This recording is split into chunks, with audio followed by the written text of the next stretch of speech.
Yeah, I've got a couple of questions. You gave the rationale for using a single transportation company, the need for reliability because of our demand patterns and fluctuating schedules. So we've got sort of fluky needs in the market, according to that idea that we've got demand goes up and down. We'll have big order lots, small order lots, and we go for DHL with one particular supplier, if you like, of transportation logistics services. We contract with them, presumably, and we say next month, sorry DHL, demand's dropped. Can we just wind back a little bit? Can we not use as many trucks as we contracted for, and so on? I mean, don't we need to be nimble? Don't we need to have the ability to run with smaller distribution companies to meet specific rushed orders because we've got fresh fruit products and so forth, bigger ones when we've got to deal with bigger clients? I mean, I just wonder whether it's a little bit narrow, that strategy, a little bit risky.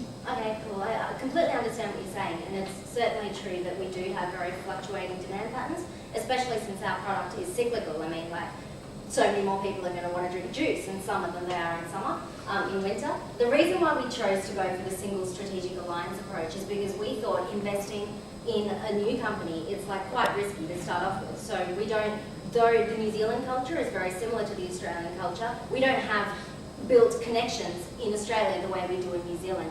So by researching and establishing a really, really tight, intensely close relationship with one medium to large size supplier or transporter, we could actually incur benefits in terms of reliability, essentially, but also quality. I mean, if we have, let's for example say 10 different transporters who not only are delivering our products but also other products as well, how are we going to know that they're going to be responsive to our intricate demand schedules?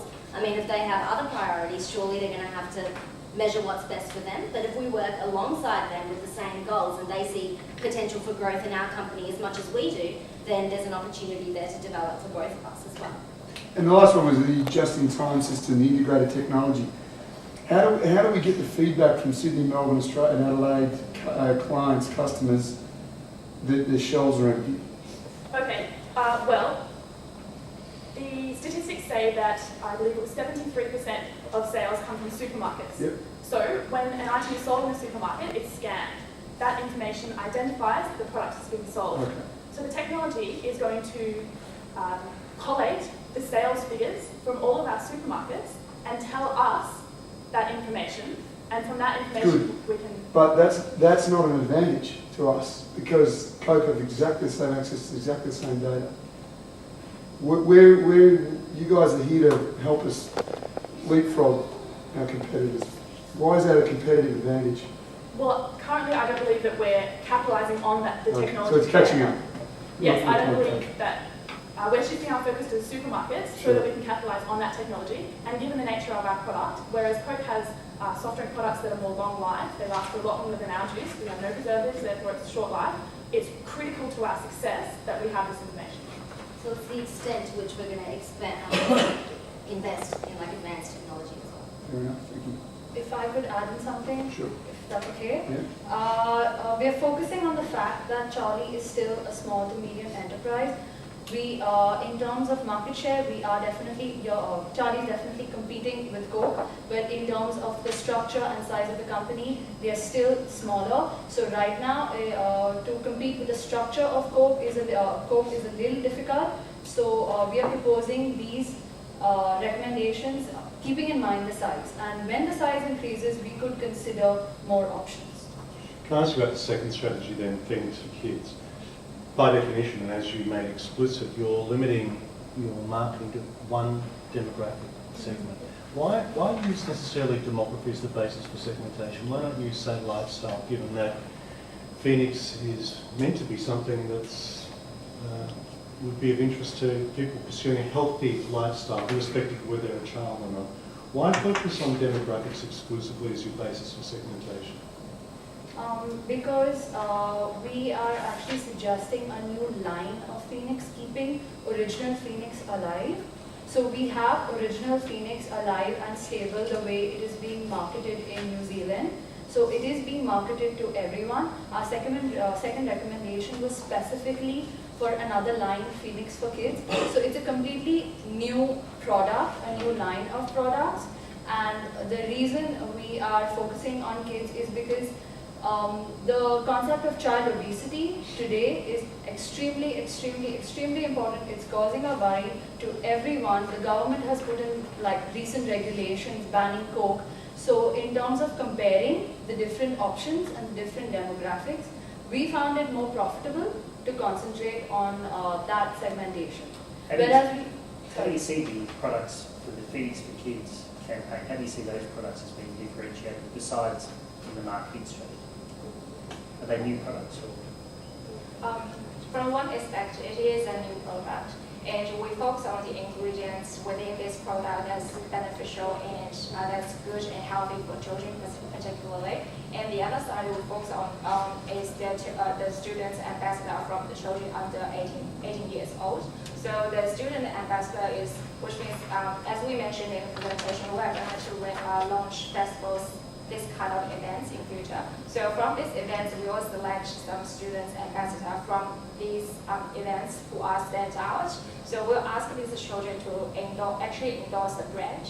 So we'll possibly thinking of to put their signature or their designs or a beautiful picture of them to put it onto the bottle. So it's kind of customized the bottle as well. So by endorsing this brand from students and ambassador through this way to different age from the rest of the country. Yes, it's more to do with developing a lifestyle statement. Like she said, the customization, the festivals and carnivals we mentioned, they're endorsing creativity, we're endorsing innovation. That's again very structurally aligned with Charlie's strategies and Charlie's organizational culture. So the winners, like hypothetically, the winners of this competition or the best, most artistic student found in those kind of competitions, that those results can be put on the back of the bottle, or the signatures of students, or just a collage of handprints of students who came to the festival. It brings about a sense of belonging, a sense of identity, because children and adolescents feel like they're part of something. It identifies with the person. Okay. The other issue we have, of course, fruit juice is loaded with sugar. The reason that the Coke products have been dragged out is because of that, primarily because of that concern as well as the caffeine concern. So you're suggesting we just put our juices into the tuck shops? The juices and the bottled water, which haven't been affected by the government regulation. The government regulation has reduced Coke products, the soft drinks, but it hasn't reduced their fruit line, they call it gold.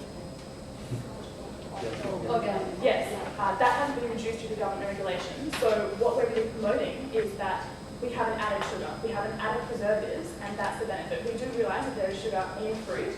We're not going to try and extract that because we believe that the products should be natural, and so we're not going to try and reduce sugar levels. We recognise that, but even with the sugar in the fruit, it's still more beneficial than soft drinks where companies like Coke have added sugar. And let's also keep in mind, this is a really, really strong introduction strategy. Like, this is only taking into account the first 5 years in the Australian market. If this is successful, there's so much potential to develop on top of this as well. One last question, I think. If I could just go back to your first recommendation on distribution in Australia. You talked in terms of how you were going to implement that. You mentioned that as well as having internal supply from Gallard, you'd also have some external supply as well. Where do you see that coming from?